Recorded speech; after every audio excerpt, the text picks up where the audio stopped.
పట్టుకోండి అని అన్నాడు. మరి ఈరోజు ప్రజలు కాలర్ పట్టుకుంటారేమో అని చెప్పి భయపడి రెడ్ బుక్ రాజ్యాంగం నడుపుతూ ఉన్నారు. ఈరోజు ఏమంటా ఉన్నారు? ఎన్నికలు అయిపోయిన 9 నెలల తర్వాత ఈరోజు ఏమంటా ఉన్నారు? సంపద సృష్టించడం ఎట్టనో నా చెవిలో చెప్తే నేను తెలుసుకుంటాను అంటున్నాను. వాస్తవాలు. ఇదే మాటలు ఎన్నికలకు ముందు నేను చెప్పా. చంద్రబాబు నాయుడు నమ్మడం అంటే చంద్రముఖిని నిద్ర లేపడమే అని. ఇదే మాటలు నేను ఎన్నికలప్పుడు చెప్పిన.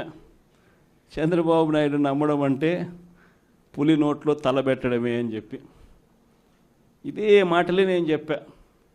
మేనిఫెస్టో ప్రజెంటేషన్ చేసేటప్పుడు ఇక్కడే ఇలా నిల్చుని ఇలా మేనిఫెస్టోని ఇలా చూపించా. మన మేనిఫెస్టోని ఇలా చూపిస్తూ వాళ్ళు చెప్పిన మేనిఫెస్టో హామీలను కూడా ఇలానే చూపిస్తూ చెప్పా. ఇది సాధ్యమయ్యేటి కాదయ్యా చంద్రబాబు నాయుడు చెప్పేటివి. రాష్ట్రానికి సంబంధించిన బడ్జెట్ ఇది, మనం చేస్తూ ఉన్న బటన్లు నొక్కే కార్యక్రమం ఇది, దీనికే ఇంత డబ్బు ఖర్చు అవుతుంది. మరి చంద్రబాబు నాయుడు ఏమో 1,72,000 కోట్లు సంవత్సరానికి అయ్యే ప్రతిపాదనలు ఆయన చెప్తా ఉన్నాడు. సూపర్ 6లు మోసము, సూపర్ 7లు మోసము అని చెప్పి చెబుతూ మనమేం చేయగలుగుతాము అన్నది కూడా ప్రజలకు అర్థమయ్యేట్టుగా కూడా మేనిఫెస్టో సందర్భంగా కూడా చెప్పడం జరిగింది.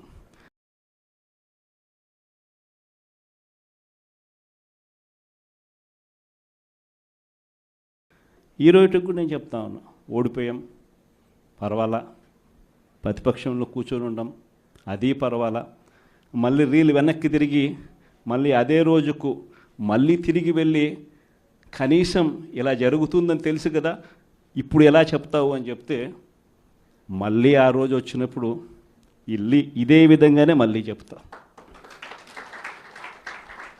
ఎందుకనంటే రాజకీయాలలో విలువలు, విశ్వసనీయత అన్న పదానికి అర్థం అది. ఎన్నికలు ఎప్పుడొచ్చినా కూడా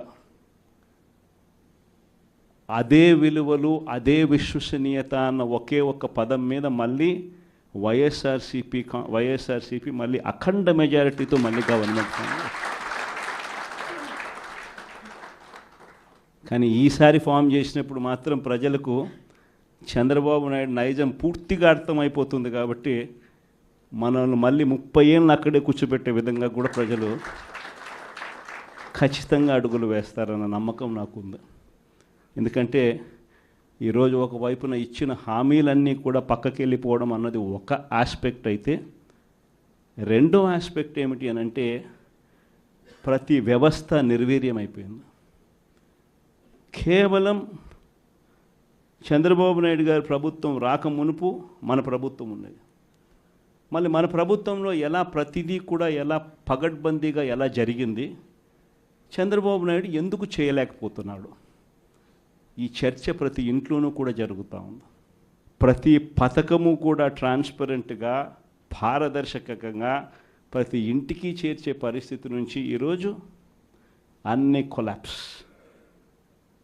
కేవలం 9 నెలలు. ఒకవైపున వ్యవస్థలన్నీ కొలాప్స్, మరోవైపున ఏది చూసినా స్కామే. ఏ గ్రామంలో చూసినా బెల్ట్ షాపులు. ఎమ్మెల్యే దగ్గరుండి ఆక్షన్ పాడిస్తూ ఉన్నాడు. 2 లక్షల 3 లక్షల నీ ఇష్టం. ఆ 2 లక్షలు కట్టడానికి పోలీసులు సపోర్ట్ చేస్తారు, దగ్గరుండి మద్యం అమ్మేట్టుగా. ఎంఆర్పి రేటుకు వాళ్ళు కొనుక్కుంటారు, ఎంఆర్పి రేటు ప్లస్ వీళ్ళ ప్రాఫిట్ వేసుకొని వాళ్ళు అమ్ముతారు. ఏ గ్రామంలో చూసినా కూడా, ఏ బంకులో కూడా ఈరోజు మద్యమే కనిపిస్తూ ఉంది. మొట్టమొదటిసారిగా గవర్నమెంట్ నడుపుతా ఉన్న మద్యం షాపులను తీసేసి ప్రైవేట్ వాళ్ళని తీసుకొచ్చేసినారు. ఇసుక ఎక్కడ పడితే అక్కడ డబల్ ద రేటుకి అమ్ముతూ ఉన్నారు. ప్రతి నియోజకవర్గంలోని పేకాట క్లబ్బులు ఎక్కడ పడితే అక్కడ కనిపిస్తూ ఉన్నాయి. ప్రతి నియోజకవర్గంలో ఏ పని జరగాలన్నా కూడా, ఫ్యాక్టరీ నడపాలన్నా, ఆ నియోజకవర్గంలో మైన్ ఒకవేళ చేస్తూ ఉంటే చేసుకోవాలన్నా, ఏదైనా కూడా నాకింత నీకింత అని ఎమ్మెల్యే దగ్గర నుంచి మొదలైతే చంద్రబాబు నాయుడు దాకా పంచుకోవడాలి. ఇవన్నీ కూడా ఏ స్థాయిలో జరుగుతూ ఉన్నాయనంటే నిజంగా ఈరోజు వైఎస్ఆర్సీపీ పార్టీ కానీ వైఎస్ఆర్సీపీ ఎమ్మెల్యేలు కానీ ఈరోజు నిజంగా చాలా మంచోళ్ళ కింద కనిపిస్తూ ఉన్నారు ప్రజలకు. ఆ స్థాయిలో కేవలం 9 నెలల కాలంలోనే ఇంత దారుణంగా పడిపోయినాయి. ఇవన్నీ కూడా ఎందుకు నేను చెప్తా ఉన్నాను అని అంటే, ఈరోజు కష్టాలు అనేటివి వస్తాయి. ప్రతిపక్షంలో ఉన్నప్పుడు, రాజకీయాలలో మరీ ముఖ్యంగా ఉన్నప్పుడు ప్రతి ఒక్కరూ కూడా ఒక్కటే గుర్తుపెట్టుకోవాలి, కష్టం రానిదే సుఖం రాదు. ప్రతి మనిషి జీవితంలో కూడా కష్టాలు సుఖాలు అనేది పార్ట్ అండ్ పార్సల్. ప్రతిపక్షంలో ఉన్నప్పుడు మన కష్టాలు కనిపిస్తాయి, కానీ ఆ ప్రతిపక్షంలో ఉన్నప్పుడు ఆ కష్టాలలో వచ్చినప్పుడు మనం ఆ కష్టాలను ఎలా ఎదుర్కొంటాం అన్నది మనల్ని లీడర్లు చేస్తాయి.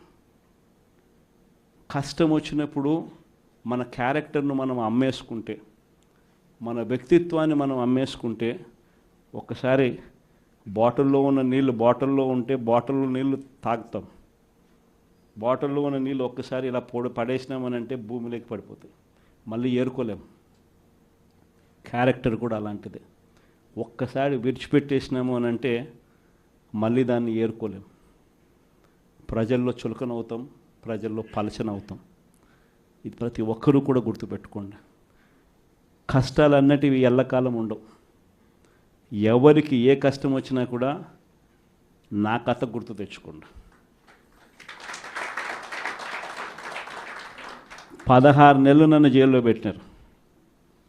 నా మీద కేసులు వేసింది కూడా మళ్ళీ ఎవరో కాదు, అటు కాంగ్రెస్ ఇటు తెలుగుదేశమే. నా పిటిషన్లో ఎవరు పిటిషనర్స్ అంటే అటు కాంగ్రెస్ ఎమ్మెల్యేలు, ఇటు తెలుగుదేశం పార్టీకి సంబంధించిన నాయకులు. కేవలం రాజకీయంగా ఎదుగుతున్నాను అని ఒకే ఒక కారణంతో దొంగ కేసులు బనాయించారు.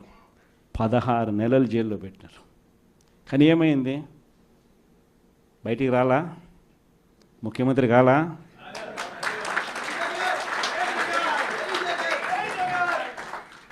ప్రతి ఒక్కరు ఇది గుర్తుపెట్టుకోండి. ఎవరికైనా ఇంతే. మహా చేస్తే వీళ్ళు ఏం చేయగలుగుతారు? దొంగ కేసులు పెడతారు, కాదండంలా బెదిరిస్తారు, కాదండంలా మహా అయితే 3 నెలలు లోపల వేస్తారు, అది కాదండంలా. కానీ ఏం చేస్తారు? 3 నెలల తర్వాత మళ్ళా వస్తాం, రెట్టించిన ఉత్సాహంతో మళ్ళా పనిచేస్తాం. ఎవరెవరైతే మిమ్మల్ని జైల్లో పెట్టే కార్యక్రమం ఎవరెవరైతే చేస్తారో, మంచి చేసిన వాళ్ళని గుర్తుపెట్టుకోండి, చెడు చేసిన వాడిని గుర్తుపెట్టుకోండి. ఇద్దరిని గుర్తుపెట్టుకోమని చెప్తాను. ఊరికే చూస్తూ ఊరుకోం. వైఎస్ఆర్ కాంగ్రెస్ పార్టీ బ్రతుకుతుంది. వైఎస్ఆర్ కాంగ్రెస్ పార్టీ ఈ రాష్ట్రాన్ని ఏలుతుంది అని కూడా సందర్భంగా చెప్తాను. మరో 30 సంవత్సరాలు ఏళ్తామని కూడా ఈ సందర్భంగా కూడా మరి గట్టిగా కూడా చెప్తాను. కాబట్టి ఎవ్వరూ కూడా వైఎస్ఆర్ కాంగ్రెస్ పార్టీకి సంబంధించిన ఏ కార్యకర్త వెంటికి కూడా పీకలేడు అని చెప్పి కూడా ఈ సందర్భంగా చెప్తాను. ఇది ప్రతి ఒక్కరూ గుర్తుపెట్టుకోండి. ఒక్కటే గుర్తుపెట్టుకోండి, ఈసారి జగనన్న 2.0 కొంచెం వేరుగా కూడా ఉంటుంది. ఈసారి జగనన్న 2.0 కార్యకర్త కోసం ఎలా పనిచేస్తుందో కూడా చూపిస్తుంది. ఇది మాత్రం నేను ఖచ్చితంగా చెప్తా ఉన్నా. ఎందుకనంటే జగనన్న 1.0లో బహుశా కార్యకర్తలకు నేను అంత గొప్పగా బహుశా చేయలేకపోయి ఉండొచ్చేమో. ప్రతి పథకము ప్రతి విషయంలోనూ కూడా మొట్టమొదటిగా ప్రజలే గుర్తుకొచ్చారు. ప్రజలకు మంచి చేయడం కోసమే నా టైం కేటాయించా, నా తాపత్రయపడ్డా, ప్రతి విషయంలోనూ దానికోసమే అడుగులు వేశా. కానీ జగనన్న 2.0కి వచ్చేసరికి మాత్రం చంద్రబాబు నాయుడు కార్యకర్తలకు పెడతా ఉన్న ఇబ్బందులు చూసా, కార్యకర్తలు పడతా ఉన్న అవస్థలు చూసా, కార్యకర్తలు పడతా ఉన్న బాధను గమనించా. వీళ్ళ కోసం గట్టిగా మీ జగన్